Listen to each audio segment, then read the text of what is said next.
Until tonight, at 42 years old, I believed I had it all figured out. A steady job, a cozy home, and a wife I thought loved me.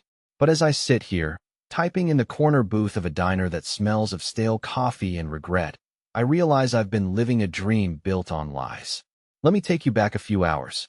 It was supposed to be an ordinary Friday evening. Rachel, my wife of 12 years, said she had a work dinner she couldn't skip. I didn't question it. I'd always tried to respect her independence. Yet, something about the way she left the house tonight was different. She was dressed to the nines in a little black dress that hugged her curves, wearing heels higher than I'd seen her in years. Her perfume lingered, long after the door slammed behind her. Call it a gut feeling, call it paranoia, but I couldn't shake the sense that something was wrong. Over the past few months, there had been signs.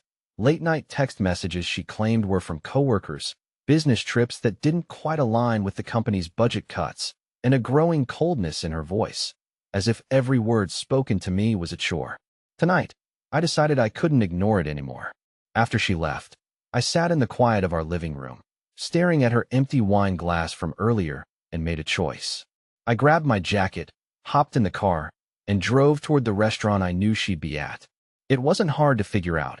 Rachel had accidentally left her laptop open a few days ago, and her calendar clearly showed the dinner marked. When I arrived, I parked far enough away to avoid being noticed. My heart pounded as I stepped out of the car and approached the restaurant. It was one of those upscale places with dim lighting, tables spaced for privacy, and prices that made your wallet weep.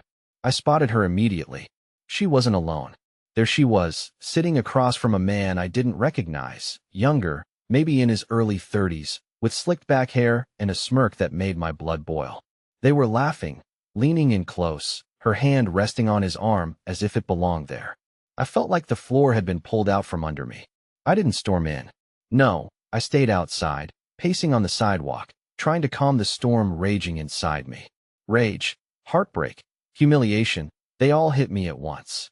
I wanted to burst through those doors and scream at her, at him, at everyone. But then an idea crept into my mind. I went back to my car, took off my wedding ring, and held it in my hand. That tiny gold band suddenly felt like it weighed 1,000 pounds. I walked back into the restaurant, pretending I belonged there, and flagged down a waiter. "Hey," I said, sliding the ring into his hand. "Do me a favor. Take this to the woman at that table over there." The waiter looked confused but nodded. I stepped back, positioning myself near the bar where I could watch without being seen. The waiter approached their table, and I saw Rachel's smile falter as he handed her the ring. She looked at it, then up at him, clearly confused.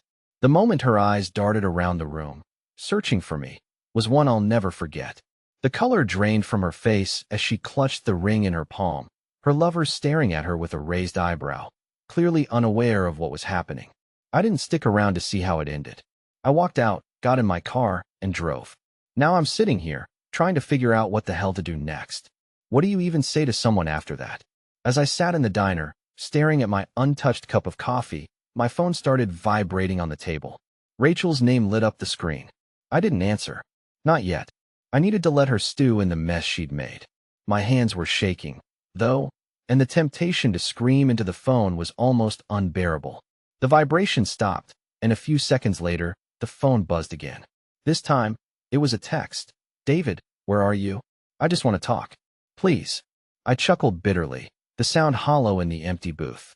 She wanted to talk now, after she'd just laughed and leaned into another man like I didn't even exist. The waitress walked by and refilled my coffee.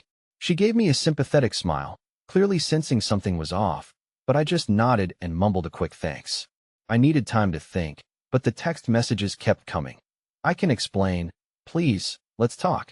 Don't do anything rash." That last one made my blood boil. Don't do anything rash? She was the one who threw away 12 years of marriage, and now she was worried about me making a scene? Finally, I couldn't take it anymore. I picked up the phone and hit call. She answered on the first ring. "David, please, save it." I snapped, cutting her off. "Don't you dare try to spin this into something it's not. I saw you, Rachel. I saw you with him." There was silence on the other end, and for a moment, I thought she'd hung up. But then she sighed, and her voice came out small, almost pitiful. "I didn't mean for you to find out like this." I laughed, a harsh, bitter sound. "Oh, really? And how?" Exactly. Were you planning for me to find out? Or were you just going to keep sneaking around until you got bored of me completely? It's not like that, she protested, but I could hear the cracks in her voice. You've been so distant lately, David. I didn't know how to reach you anymore. There it was, the classic blame shift. My fault. I wasn't enough. Don't you dare, I growled, my knuckles turning white as I gripped the phone. Don't you dare try to turn this around on me. I gave you everything, Rachel. I trusted you. And you threw it all away for some guy with a cheap haircut and a smirk. She didn't respond right away. I could hear her breathing, could practically picture her sitting there, trying to come up with an excuse that would make her the victim in all of this. David, she said finally, her tone pleading. Can we just meet somewhere and talk, please? I don't want to do this over the phone. I closed my eyes and took a deep breath. The logical part of me knew that talking to her in person wouldn't change anything. But the emotional part of me, the part that still remembered the woman I'd married, the woman I'd shared my life with for over a decade, needed answers. Fine, I said through gritted teeth. Tomorrow, noon, at the park where we had our first date. Thank you, she said softly. I'll be there. I hung up without saying another word and tossed my phone onto the table. My coffee was cold now, but I didn't care. My mind was racing, filled with 1,000 questions I knew only she could answer, but deep down, I already knew the truth. This wasn't something we could fix. The next day, I arrived at the park early. The air was crisp, with the faintest hint of winter creeping in. The park had always been our place, a small, quiet spot tucked away from the chaos of the city. It's where I proposed to Rachel, down on one knee by the old oak tree, and where we used to laugh and dream about our future. But now, the park felt like a battleground.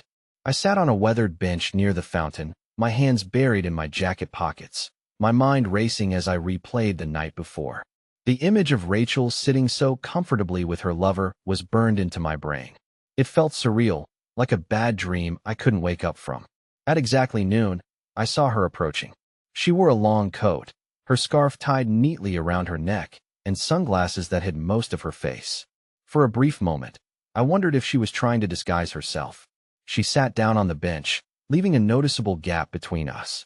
Neither of us spoke right away. I stared straight ahead, watching a couple walking their dog, while she fidgeted with the strap of her purse. Finally, I broke the silence. You said you wanted to talk, so talk. She sighed and took off her sunglasses, revealing eyes that were puffy and red. I might have felt sorry for her if I wasn't so furious. David, she began, her voice trembling. I never wanted to hurt you. You have to believe me. I scoffed. You didn't want to hurt me, Rachel. You've been sneaking around with another man. Do you have any idea how humiliating that is? I trusted you. I thought we had something real. She flinched, her hands gripping the edge of the bench. It wasn't supposed to happen like this. I didn't plan for it.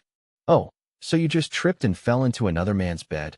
I shot back, my tone laced with sarcasm. That makes it so much better. Tears welled up in her eyes, but I wasn't about to let her guilt manipulate me. I needed answers, real answers. Who is he? I demanded. How long has this been going on? She hesitated, her eyes darting to the ground. His name is Josh. We met a few months ago at work. Of course, I muttered. The classic office affair. How original. It wasn't like that, she insisted. At first, it was just harmless. We were working late, talking about our lives, and I don't know, David, it just happened. It just happened. I repeated, my voice rising. Do you even hear yourself? You didn't accidentally order the wrong coffee at Starbucks, Rachel. You made a choice. You chose to betray me. She looked away, her hands trembling. I felt invisible, David. You're always so busy with work, and when you're home, you're so checked out. I felt like I didn't matter anymore. There it was, the justification. My fault again. You think that justifies what you did? I asked, my voice cold. If you were unhappy, you could have told me. You could have asked for counseling. Hell, you could have just been honest. But instead, you went behind my back and lied to me every single day. I didn't want to lose you, she whispered, her voice barely audible. I couldn't help but laugh bitterly. You didn't want to lose me, Rachel? You lost me the second you decided he was worth more than your vows. She finally looked up at me, her eyes pleading. I made a mistake, a terrible mistake. But I still love you, David. I do. Her words felt like poison. How could she claim to love me after everything she'd done? You don't get to say that, I said, standing up.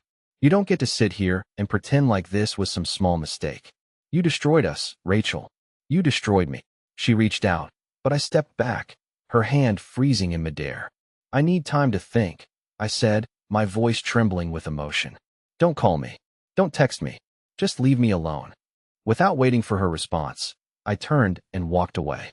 My chest felt tight, my breath coming in short bursts as I put as much distance between us as possible. As I reached the car, I glanced back. Rachel was still sitting on the bench, her head in her hands. For a moment, I felt a pang of guilt, but then I remembered her laughter with him, the way she looked at him like he was her whole world. I got in the car, slammed the door, and drove off. I didn't know where I was going or what I was going to do next. All I knew was that the life I thought I had was gone. The drive home felt like a blur, my hands gripping the steering wheel so tight my knuckles turned white. My mind replayed every word Rachel said in the park. Her excuses, her pathetic attempts at justification, her tears. They all felt hollow, like someone trying to put a bandage over a bullet wound.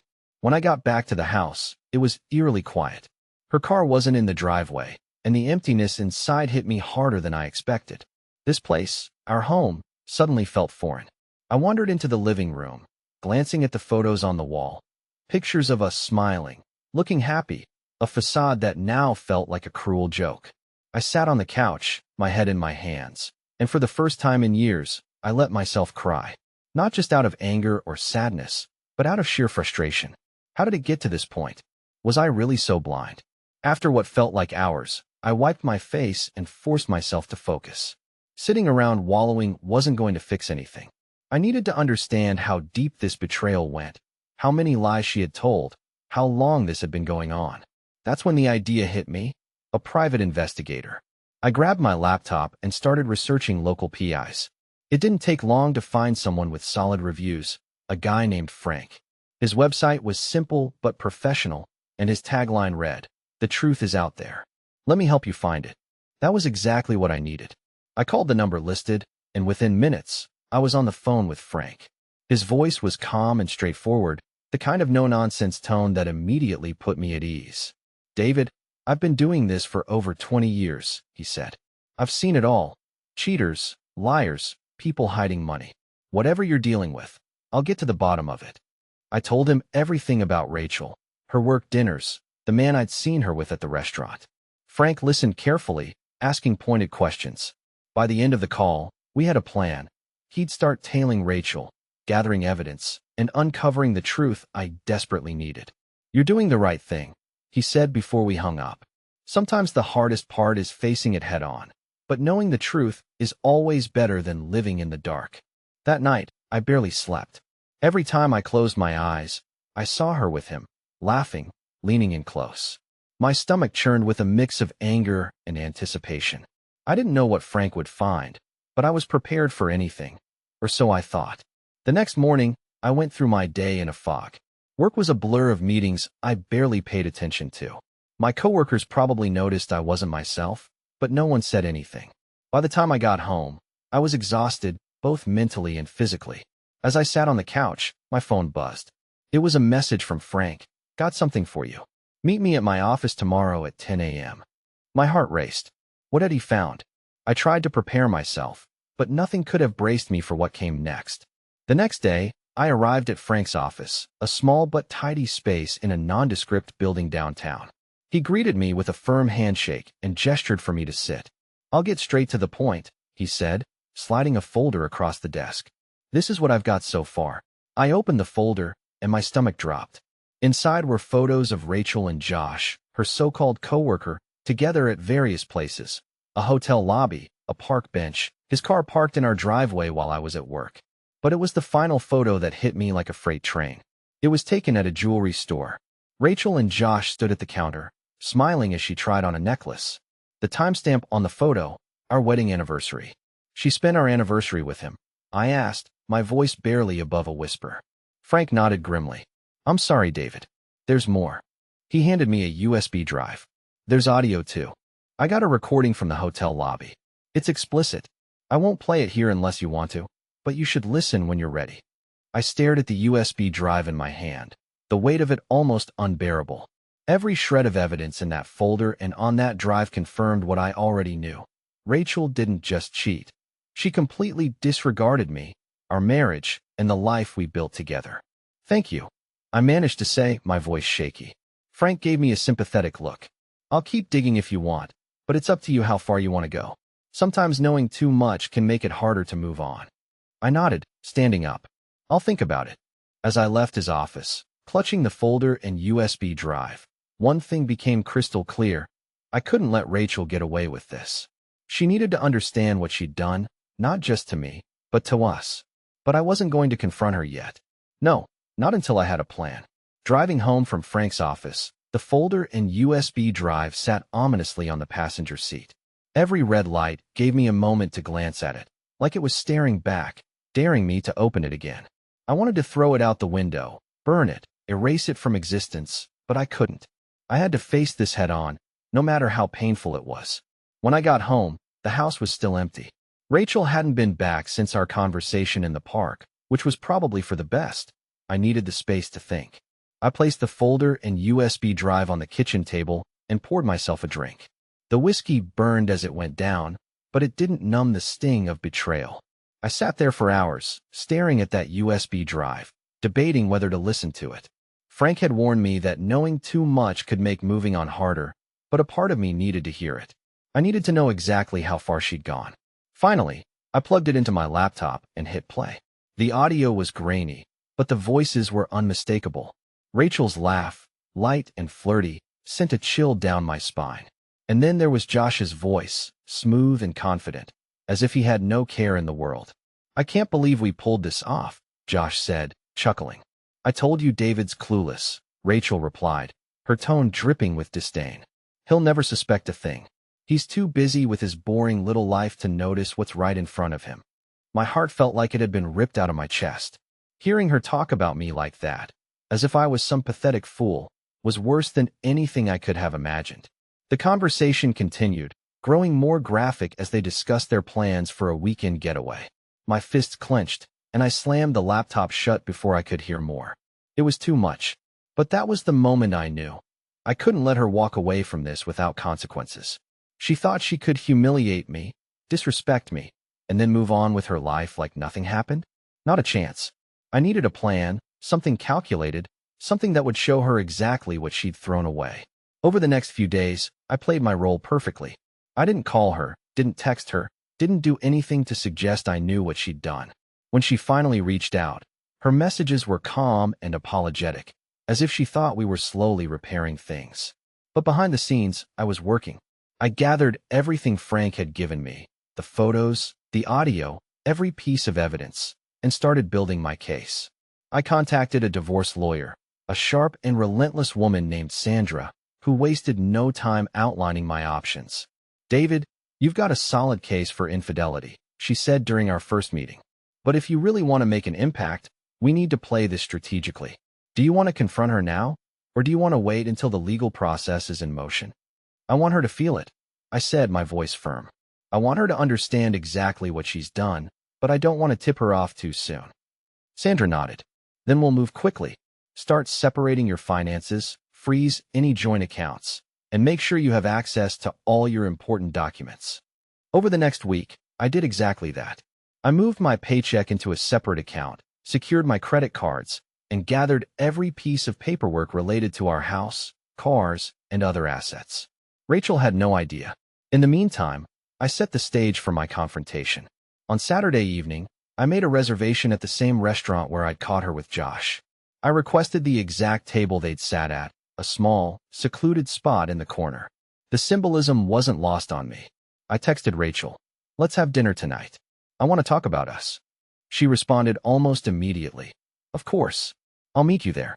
When I arrived, she was already seated, dressed impeccably as always. Her smile was hesitant, as if she was unsure of where we stood. "David," she said softly as I sat down, "I'm so glad you wanted to talk. I've been thinking about us nonstop." I forced a small smile and nodded. "Me too." The waiter came by, and we ordered drinks.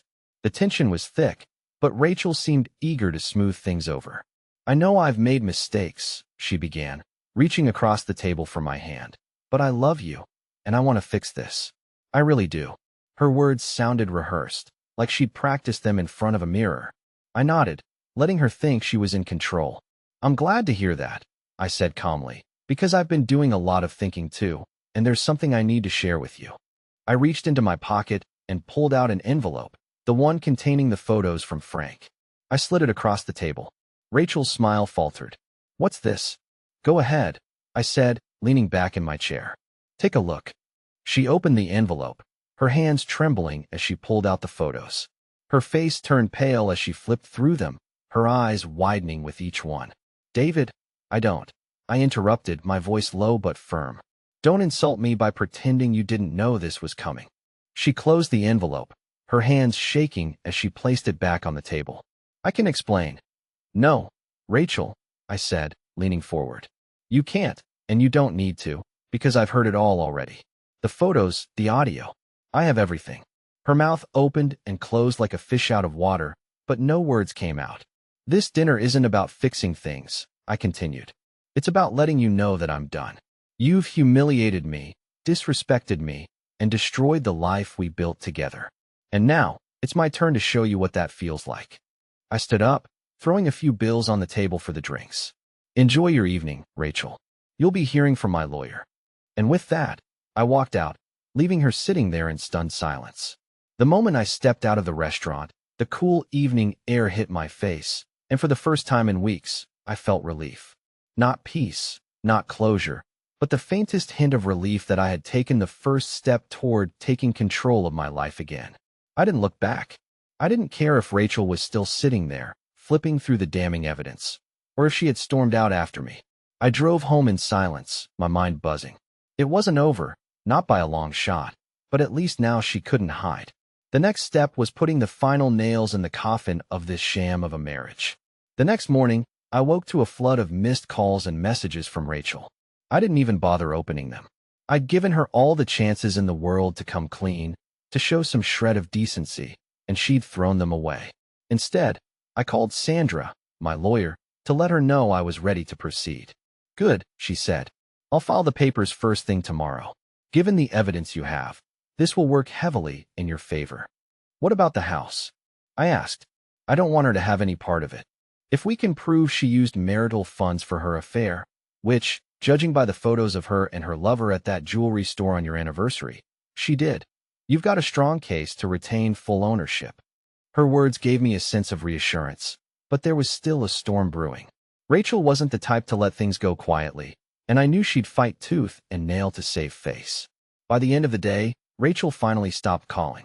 I assumed she was regrouping, trying to figure out her next move. But that night, as I sat in the living room, scrolling mindlessly through my phone, I heard a knock at the door. When I opened it, there she was, standing on the porch with red-rimmed eyes and a duffel bag slung over her shoulder. David, please, she said, her voice cracking. I need to talk to you. I leaned against the doorframe, crossing my arms. I think you said enough last night. She shook her head, tears streaming down her face. I made a mistake, a horrible mistake. I was stupid, selfish, and I don't deserve your forgiveness, but I need you to know that I'm sorry. I'll do anything to make this right. Just give me a chance. Her words might have sounded sincere, but I wasn't about to let her off the hook that easily. You want a chance now? I asked, my voice cold. After months of sneaking around? After lying to my face? After humiliating me? You don't get to waltz back in here and pretend like you care. I do care, she insisted, stepping closer. David, I was lost. I felt like we were drifting apart, and Josh, he was just a distraction. He doesn't mean anything to me. You're the one I want. I let out a bitter laugh. You really expect me to believe that after everything I've seen, everything I've heard? Don't insult me, Rachel. She reached out to touch my arm, but I pulled away. Please, she whispered, let me stay tonight. Just let me explain. I stared at her for a long moment, the weight of her betrayal pressing down on me. Then I stepped aside. You can come in, I said, my voice flat. But don't think for a second that this changes anything. She sat on the couch, clutching a tissue as she tried to piece together some version of the truth that might make me pity her. It started out innocent, she began. We were working late, and we just connected. I didn't mean for it to turn into anything. I didn't think it would go this far. Stop, I said, cutting her off. I don't want to hear excuses. What I want to know is why. Why wasn't I enough for you? Her eyes filled with fresh tears, and for a moment, I thought she might actually be honest. But then she said the words that sealed her fate. It wasn't about you, she said softly. It was about me. I felt invisible. Josh made me feel alive again, like I mattered.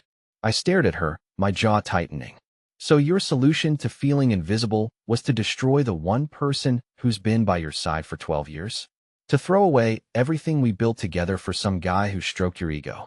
She didn't answer, just looked down at her hands. I'm filing for divorce, I said, my voice steady. The papers will be ready in a few days. I suggest you start packing your things. Her head snapped up, panic flashing in her eyes. David, no, please don't do this. I'll go to counseling. I'll quit my job. I'll do whatever it takes. Just don't give up on us. There is no us anymore, I said, standing up. You killed that the moment you decided I wasn't enough for you. She broke down sobbing, but I didn't stay to watch. I went upstairs, closed the bedroom door, and locked it behind me. For the first time in a long time, I felt like I was finally in control of my life again. The following morning, Rachel was still in the house. I found her sitting at the kitchen table, her face pale and blotchy from crying all night. She looked up as I entered, hope flickering in her eyes, but I didn't let her speak. You're still here? I said bluntly. David, please, she began, standing up, just give me one more chance. Let me prove I can fix this. I ignored her plea and grabbed a cup of coffee. I've already made my decision, Rachel. I'm not interested in fixing something you broke beyond repair. Her face crumpled, but I didn't flinch. I had spent too long being the passive, forgiving husband. This time, I was standing my ground. By the end of the week, I want you out of the house, I continued. I've already spoken to a lawyer. You'll be served divorce papers soon. She looked like she wanted to argue, but all she could do was nod, tears rolling down her cheeks. Later that day, I met with Sandra again. She reviewed the documents I'd gathered and confirmed that Rachel's infidelity would strengthen my case significantly. File the papers, I told her. I want this over with as soon as possible. She nodded. I'll make it happen. Stay strong, David. You're doing the right thing. As I walked out of her office, I felt a weight lifting from my shoulders. The end was in sight, and I was ready to move forward without Rachel dragging me down. That evening, I started packing up her belongings. I didn't wait for her to do it herself. Every piece of clothing, every trinket, every reminder of the life we shared went into boxes. When Rachel came home and saw what I'd done, she froze in the doorway. You're packing my things? Just making it easier for you to leave, I said coldly. I've already given you more time than you deserve. She didn't fight me. Instead, she sat on the couch, staring at the boxes as if she finally realized how serious I was. For once, she was silent. By the end of the week, the house was quiet, almost lifeless. Rachel's belongings were packed and waiting by the door. She had rented a small apartment on the other side of town and arranged for movers to pick up her things. For 12 years, this house had been ours, but now it felt like mine for the first time. On Friday morning, she stood in the foyer, staring at the boxes. I leaned against the wall, arms crossed, waiting for her to leave. David, she said softly, turning to face me. I know I don't deserve your forgiveness, but I hope someday you'll see that I never stopped loving you. I let out a bitter laugh. If this is your version of love, I want no part of it. Her face crumpled, but she didn't argue. Instead, she nodded, picked up her purse, and walked out the door without another word. The sound of it closing behind her felt like a full stop at the end of a sentence I'd been rewriting in my head for months. That evening, I sat in the living room with a drink in hand, staring at the now empty corner where her favorite chair used to be. The silence was deafening, but it wasn't the oppressive kind. It was the kind that comes with the beginning of something new. I thought about the years we had spent together, the good memories, and the lies that had unraveled them. It hurt, but for the first time, I realized that letting her go wasn't just about punishment. It was about freedom, freedom to rebuild my life, to figure out who I was without her shadow hanging over me. A few weeks later, the divorce papers were finalized. Rachel didn't contest anything, and I kept the house, my savings, and my dignity. Frank's evidence had ensured that. The last I heard, she was still seeing Josh, though it wasn't exactly the fairy tale romance she had imagined. Apparently, his charm didn't last once the excitement of sneaking around wore off. As for me, I've been taking things one day at a time. I joined a gym, started reconnecting with old friends, and even signed up for a cooking class, something I'd always wanted to do but never found the time for. I won't pretend it's easy. There are still moments when the memories creep in and the pain feels fresh again, but each day it gets a little better. Rachel thought she could break me, but all she did was teach me how strong I really am. And for that, in some twisted way, I'll always be grateful.